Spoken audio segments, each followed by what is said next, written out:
Et les rappeurs s'engagent contre le Rassemblement national avec un titre, Candice Maout, qui s'appelle No Pasaran. C'est sorti hier soir. Exactement, c'est sorti cette nuit. Akhenaton, Fianso, Seth Gecko, Sosomanes, ils sont une vingtaine à s'engager dans ce titre, qui est donc sorti cette nuit, mais qui est en préparation depuis l'annonce de la dissolution. Hein. C'est le temps que tout le monde passe en studio. Référence donc évidemment au fameux slogan de la dictature de Franco dans les années 30, No Pasaran, des rappeurs donc au combat, qui ont des mots, des phrases extrêmement dures. Extrait avec Fianso qui ouvre le morceau.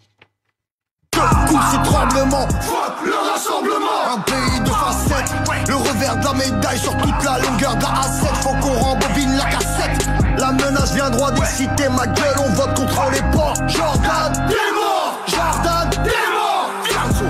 Y'a quoi dans le code de la Benz, y'a quoi dans la poche de ma paire. J'ai entendu ces phrases très très fortes, notamment donc Jordan t'es mort, phrase très violente, mais alors c'est elle-même une référence, faut juste décoder. L'idée c'est que c'est une phrase qui avait été lancée par le champion de MMA Cédric Doumbé à son adversaire Jordan Zebo. À l'époque le public avait repris cette phrase en chœur, mais vous aurez donc compris que il joue bien sûr avec les limites, il joue complètement de cette ambiguïté. Toutes les phrases sont globalement assez hardcore. H22, si les fachos passent, je vais sortir avec Big Calibre, ils nous vendent de belles paroles cellophanées, l'intérieur de leur âme est fané, ils méritent de canner, donc de mourir. Voilà, il y a beaucoup de phrases très très violentes comme celle-là. Les rappeurs contre l'extrême droite, c'est pas nouveau quand même. Non, ça c'est pas nouveau. Et là, en fait, toutes les générations de rappeurs se sont alliés. C'est ça qui est intéressant de noter pour montrer, donc par exemple, que selon eux, eh bien, Jordan